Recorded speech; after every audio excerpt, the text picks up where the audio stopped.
I like it to always have a little bit of music before you. Yes, but the music gets added. Oh, you like to listen to music, the two of us, or the music gets added in the pre? No. When you edit afterward, because last time you started without any music. Okay. Well, if it depends on how long you talk for, then that will determine if you get music or not. Okay.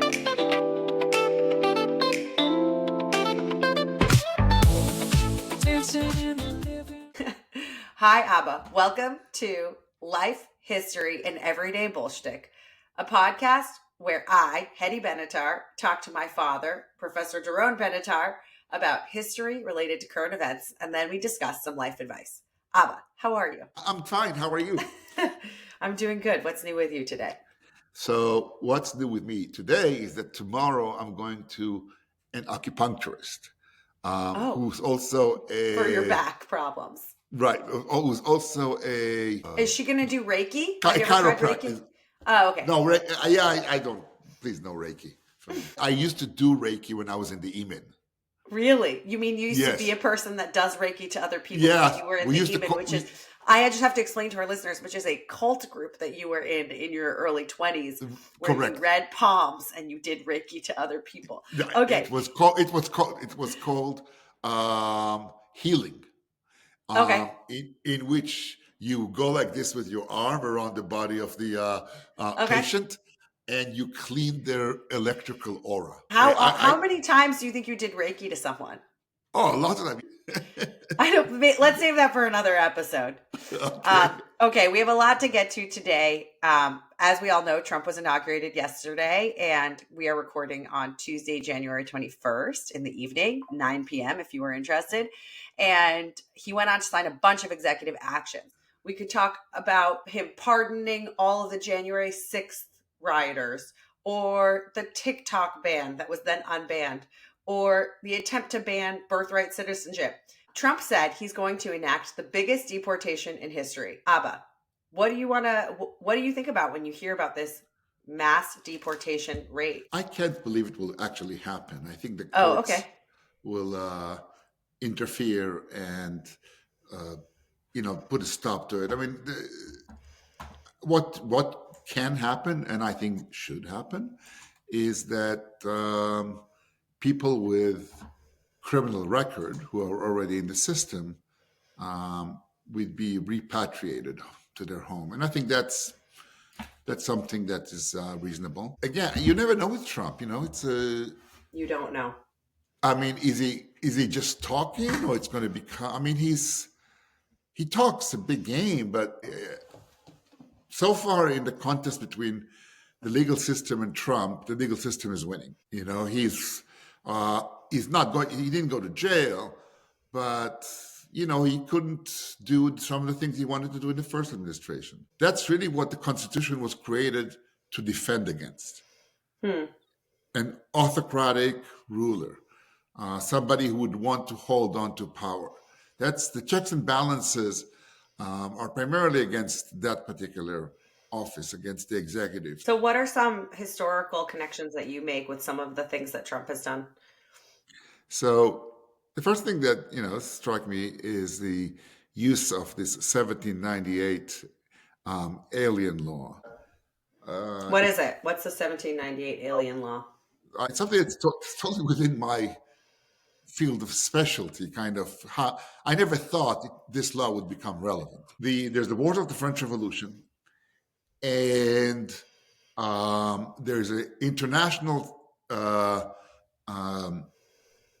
kind of struggle between the United States and France. In the United States, there are two parties. There are Federalists and there are Jeffersonian Republicans, or whatever you want to call them then. The Federalists are on the side of England in the war. The Jeffersonians are on the side of France. So once the United States gets into war with France, all these Jeffersonians who supported France, revolutionary France, could be labeled as, consorting with the enemy and so forth. Of course, they can't really do that because Jefferson is the vice president. They can't do that to him. But they do know that the majority of new immigrants to the United States join the Jeffersonian Republican coalition for a variety of reasons. They did. And so in order to prevent from them from becoming Americans and therefore voting for their opposition, the Federalists who controlled Congress passed the Alien Act that you can deport these kind of people that don't have here permanent resident or so forth. So it's very funny. It's an act that totally presents political persecution. It's an act that is all about the Federalists trying to put the Jeffersonians in trouble. And now suddenly Trump is going to use it against. It's fascinating. The Federalists didn't want people coming in that were pro-France. Right. Yes, and because they joined the Jeffersonian coalition for the most part, so they could remove people who would go to support the other party from the country. Did they actually do that? Where did they send them? No. It was just like so they could, but they didn't even do it. There is. It came together with the Sedition Act. It was called the Alien and Sedition Act. And what's the Sedition Act? The idea that people who talk shit about the United States can be accused of treason, and you couldn't really try. The person who spoke most critically of American policies and American administration at that time was the Vice President Thomas Jefferson. You couldn't have a trial of the Vice President. Okay. It was not going to work. Those were historians look at the Alien and Sedition Act as desperate measures by a dying political party. Okay. Whoa. Because it's kind of they're trying to find anything that they could cling to power because those are the Federalists. They're sort of boring elite aristocrats who think they're better than everybody, and this is becoming a participatory democracy. It's not there yet, but this kind of aristocrats that should be voted in because supposedly the public knows that they're better, there was no room for them. So they tried to play the kind of game with which they accuse the opposition of being traitors. Interesting. Who was president in that moment when Jefferson was vice president? John Adams. John Adams. Okay. And he was not a particularly popular guy. No.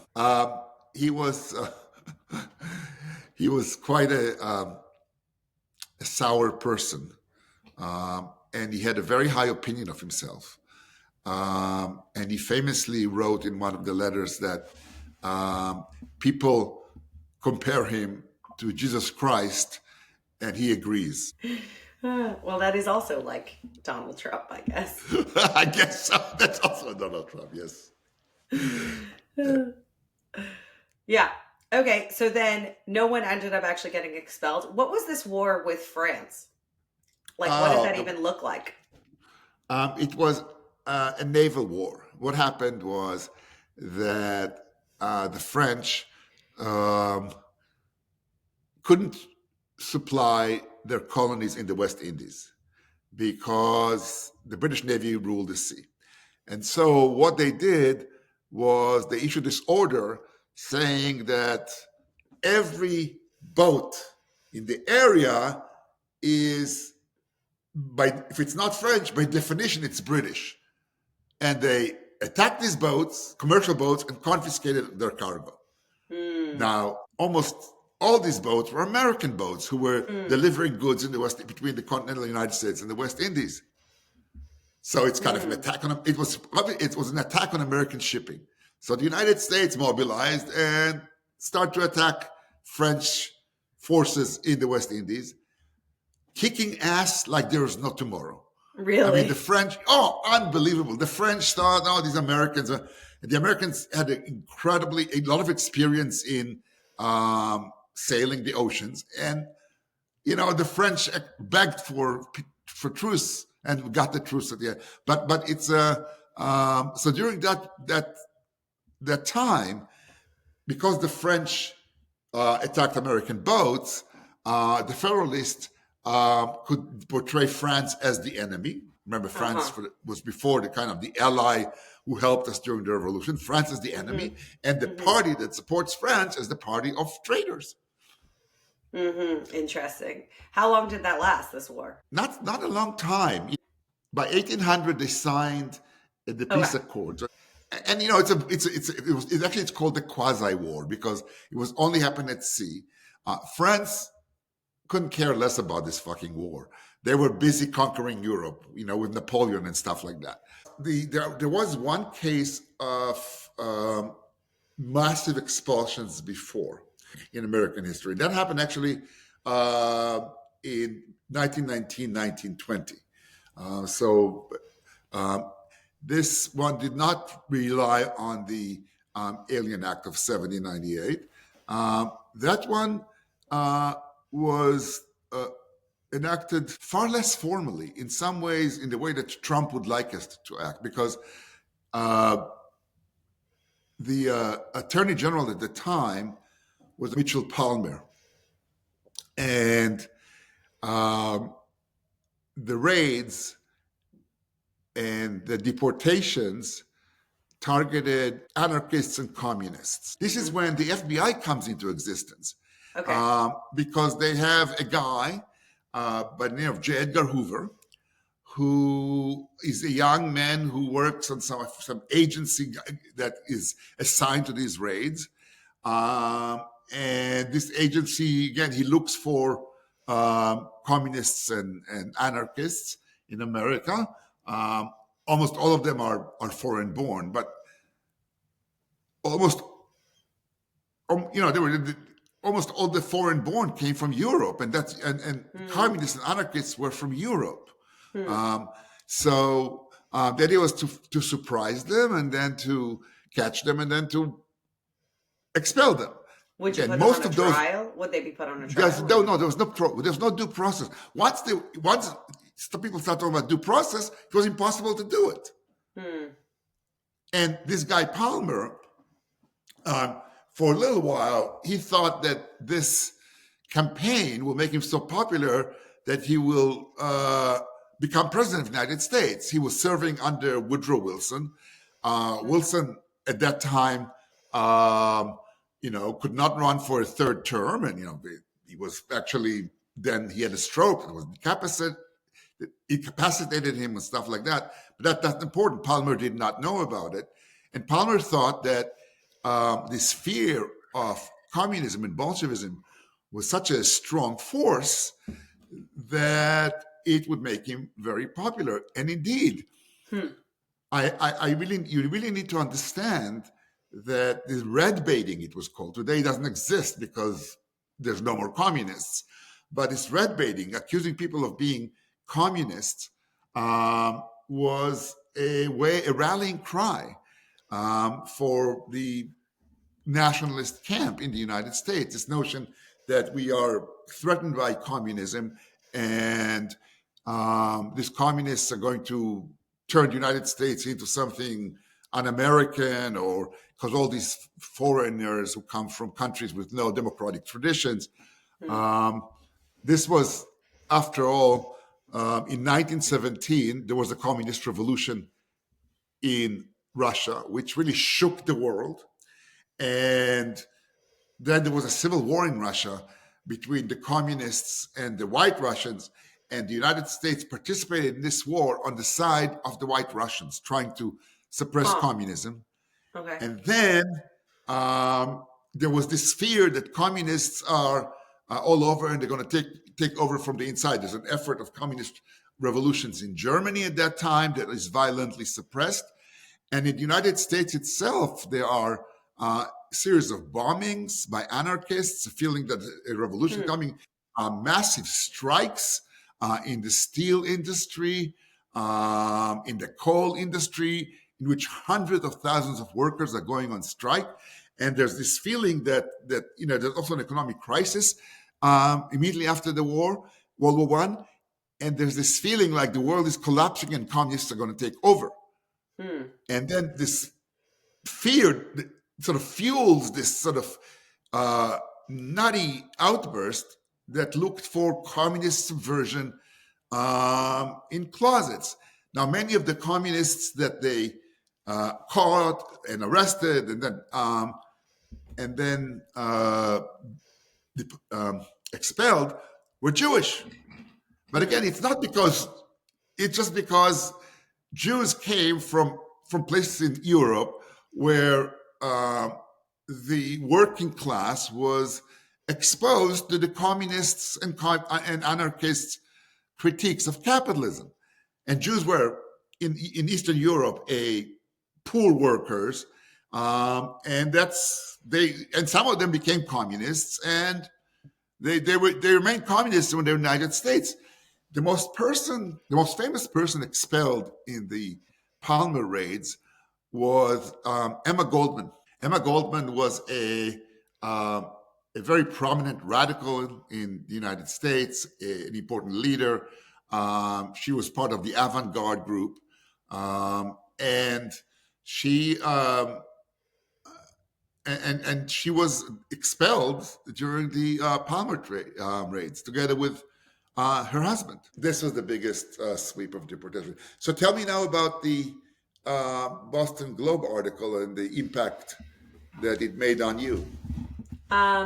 It was an article that had this photo of a mother and her son who was 18, and he was 10 at the time that his father was, like, I guess, working at a factory in Massachusetts, and was like deported for being an illegal immigrant.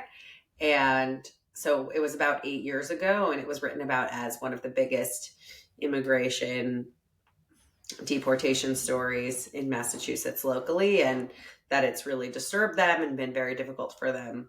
And it kind of talked about the lasting impact of these things. Yep. It's much more difficult than it appears just on humanitarian grounds, because immigration is a global problem. And people from the South, or the developing world, they want to get into the countries where there's more opportunities. Yeah. And you can't let them all in because you can't, because there's a limit. And when Angela Merkel accepted the 1 million Syrian refugees a few years ago, it was very controversial, and on some level led to the emergence of the Alternative for Deutschland, the AfD, which is kind of a right-wing anti-immigrant party in Germany that is expected to be the second largest party after the elections. And they were, until now, shunned because they reminded people of the Nazis. So you can't accept all of them. How do you decide who to accept? Who has the saddest story? I don't know. I mean, the idea that you can just have open borders is unrealistic. Right. Totally. I agree with you. There's a big focus on like the Mexican-American border, I think, right now. And I guess I'm wondering, but when I think about immigration in the early 1900s, I think about like European immigration to America. Is that because like in the Mexican-American border was just more fluid to begin with? Well, That, like, the Mexican-American border. Yeah. Sorry? And like I think the Mexican-American border has been fluid and is fluid. The difference is that the American port cities, particularly New York, but also others, were open to anybody who wanted to immigrate. And so what you have is millions of people from two places that are struggling economically and are that's southern Italy and Eastern Europe. Those are the big immigrants that come from 1880 or so. And indeed, again, that's why Congress decides after World War One to put an immigration law that stops people from coming. Now, again, the way they decided who should come and who should not was according to race, and stuff like that. So that's obviously a non-acceptable way for us to decide who can come and who cannot. But I don't know. I mean, all over the world, these parties are rising. In the Netherlands, the anti-immigrant party is the biggest party of them all. In France, Marine Le Pen's party is, probably the biggest political force. She not enough to make her president, but certainly the biggest force. In Italy, that's the party that's in power. It's all anti-immigrants. Yeah, I don't feel like we can walk away from this conversation without talking about the pardoning of the January 6th rioters, because I was really surprised to read the headline that all of the rioters were pardoned from January 6th. And I'm wondering, is there any example of something like that, of presidential power, or one guy getting in and getting all of his buddies out, or something? Was there any example that you think of, or is this truly unique as far as you can tell? Well, the particular way it's done is unique, but a far worse thing happened than that. Okay, tell me. I guess you could think about what I guess I think about is the Civil War, post-Civil War. The Civil War, exactly. Exactly. So after Abraham Lincoln is shot, he's succeeded by Andrew Johnson, his vice president. Johnson was vice president because Lincoln in 1864 wanted to run as a kind of unifier. And Johnson was an anti-slavery Southerner from the state of Tennessee. Now, Tennessee seceded from the Union, but Tennessee had a strong pro-Union sentiment. And Tennessee joined the Union, one of the first ones, probably the first one, as kind of a gesture to Johnson. Johnson assumes the presidency, and everybody in the Republican Party who wants to help the emancipated people is very excited, because Johnson was the sworn enemy of the slaveholders. Johnson had a huge chip on his back. He was a Southerner who grew up from humble beginnings. He was not cultured, and even though he became rich, he was shunned by the planter class. And so he hated the planter class, and people in the North thought that he is anti-slavery. He was not anti-slavery. He was anti the planter class who he hated. When he becomes president, what he really wants is for people from the planter class to come and ask for a pardon personally from him. That they would kind of come to kiss the ring and be humiliated. That suddenly he would be the one that would handle their life, or death. give them back their life and their whatever. This is after the war, 1865. Yeah, and you don't know what you're going to do with all these people who were traitors. I mean, remember, the Civil War was treason, and Southerners that are at a certain rank, military rank or so, or certain class, had to get a personal pardon from the president. And what you had is actually these guys sent their wives to kind of plead with him. And he pardoned them. And in pardoning them, he re-empowered the planter class who voted for secession. So it was an outrage. And that's when that's the moment in which the radicals take over the Republican Party and direct it to enact Reconstruction. So that was a lot worse than January 6th. I mean, January 6th, it's ridiculous, but a bunch of losers. I mean, I know I take no pleasure in seeing them in jail. I feel that they were conned and brainwashed by Trump. Not that Huh. they're kind of people who, followers of a cult. I mean, yeah, That's interesting that it but wasn't like an but evil intention to well, overthrow the government. they drank, they got crazy, something like this. But they are cult followers. I mean, Hmm. who would do these kind of things? It's a um, but the Johnson pardon, on the other hand, um, played a huge role in America, in the history of the United States, in the history of race relations in America, and so forth. So, um, Interesting. yeah, So this feels much more minor to you. Okay, cool. This was a very fun discussion. Let's take a break, and when we come back, we're going to talk about some life advice. All right, we're back. All right. Thank you, Abba. Now we're going to get to our life advice section where listeners write to us asking for some life advice questions, and we do our best to answer them. And we're very qualified, right? absolutely. Our qualifications are numerous. Like what? Like I'm alive, and I love to give advice. In fact, I think that nobody should take my advice, but I'd like to give it. Yeah. There's literally nothing more fun than giving people advice. So thank you to all of Absolutely. our listeners that solicit our advice.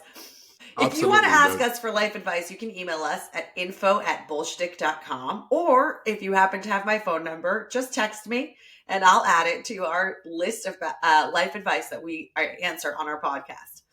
All right, we've got a tough one today. Are you ready for it? I am pumped. Okay. Okay. This listener asks, how do you regroup when you feel like all of your hopes and dreams have already passed you by?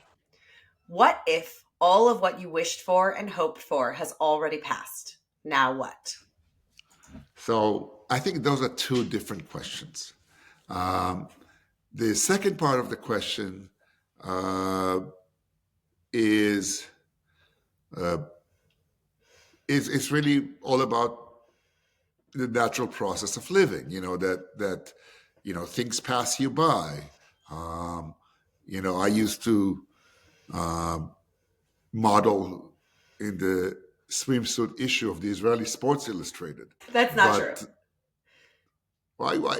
Of course, it's true. You know, I was really quite attracted. I can't do it anymore. So this kind of thing, it sucks. I mean that I will never run as fast as I did, or that's things pass you by. The first half of the question appears kind of disillusioned or down or something like that, but I think that when the thing you hope for, doesn't come through and stuff like that, and unless it's a catastrophe, when you discover that this is the case, I think that's when happiness begins. That none of us ever meets our hopes about everything, from professional to personal.